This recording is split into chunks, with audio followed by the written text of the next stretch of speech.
বন্ধুরা, আমি আবার চলে এসেছি নতুন রেসিপি নিয়ে।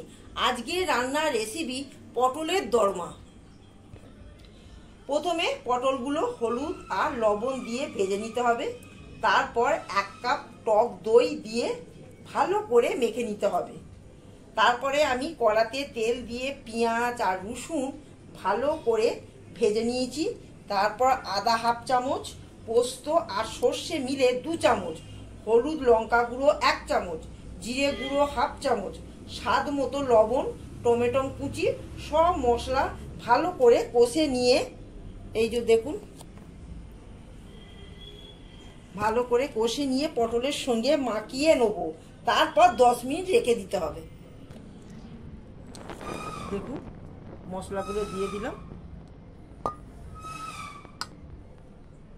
দিয়ে এগুলো মাখিয়ে রেখে দিলাম।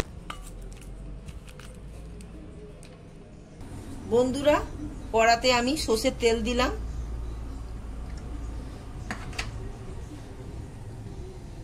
সর্ষের তেলটা একটু গরম হয়ে গেলে